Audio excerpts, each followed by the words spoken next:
লিয়াজুস চিন্তা, কারণ আমাকে এমপি হতে হবে, আমাকে মন্ত্রী হতে হবে।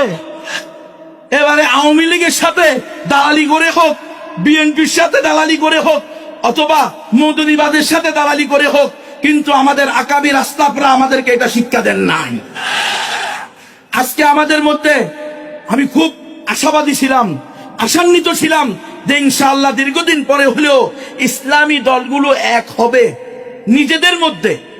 কি দেখলাম, কি আশা করলাম, গালের মধ্যে মনে হয় যেন জুতার বাড়ি পড়ল।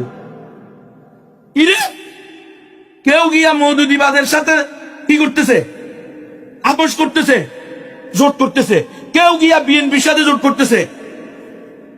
স্বৈরাচার থাকলে স্বৈরাচারের সাথেও কেউ কেউ করতো। গত 16 বছরে আমরা দেখছি ঠিক নয় কি এই গণতন্ত্র দিয়ে, গণতন্ত্র আল্লাহ আপনারা বলবেন। আজকে আমাদের সর্বজন শ্রদ্ধেয় মুরব্বী বলে গেছেন আল্লামা মুহিবুল্লাহ বাবুনগরী, যে উনার শেখ হুসাইন আহমদ মাদানী রহমতুল্লাহ আলাইহি বলেছেন, ফিতনায়ে মওদুদিয়ত ফিতনায়ে কাদিয়ানিয়ত সে ভি বরতর হ্যায়। বলছে কি বলে নাই? হুজুর বলে গেছেন। আরে বাবা, আপনারা কি মনে করবেন সেটা পরের কথা। বর্তমান যে আধুনিক জামাতে ইসলাম বা ছাত্র শিবির আছে তাদের বক্তব্য শোনেন। ডাক্তার শফিকুর রহমান সাহেবকে সাংবাদিক জিজ্ঞেস করছে, সাংবাদিকা বেশ্যা মহিলা অর্ধেক খোলা শাড়ি পরছে এভাবে, ওই মহিলা প্রশ্ন করছে আপনারা ক্ষমতায় গেলে কি নারীদেরকে বোরকা পরতে বাধ্য করবেন? উনি বলছেন না, আমরা নারীদেরকে পোশাকের স্বাধীনতা দিব, যার মন চায় বোরকা পরবে, যার মন চায় বোরকা পরবে না। এটা কি ইসলাম? উনাকে জিজ্ঞেস করলে আপনারা ক্ষমতায় গেলে কেমন রাষ্ট্র ঘোষণা করবেন? বলে আমরা ওয়েলফেয়ার স্টেট, কল্যাণ রাষ্ট্র ঘোষণা করব। বলে এটা কেমন?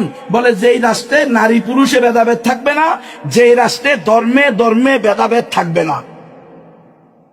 এই মুসলমান, এটার নামই তো নাস্তিকতা, এটার নামই তো সেকুলারিজম। তাহলে বিএনপি আর জামাতে পার্থক্য কি?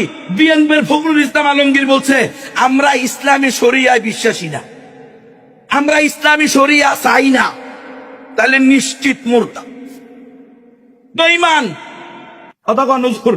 সমস্ত ওলামায়ে কেরাম আছেন, ভুল হইলে আমারে ধরাই দিবেন। আমরা আপনাদের কাছে বারবার বলি, আমরা উস্তাদদের মুরব্বীরা থাকলে আমাদের হিম্মত বাড়ে।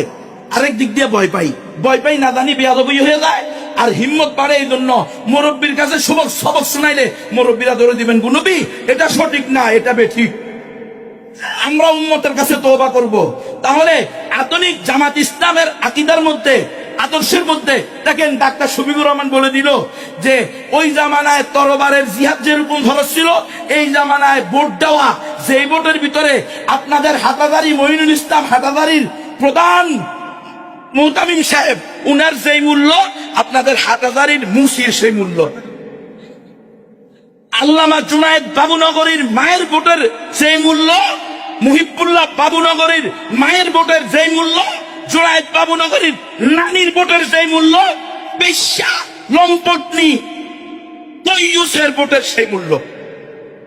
তাহলে এই গণতন্ত্র কোনোদিন ইসলাম হইতে পারে? এই গণতন্ত্র দিয়ে কোনোদিন ইসলাম প্রতিষ্ঠা হইতে পারে?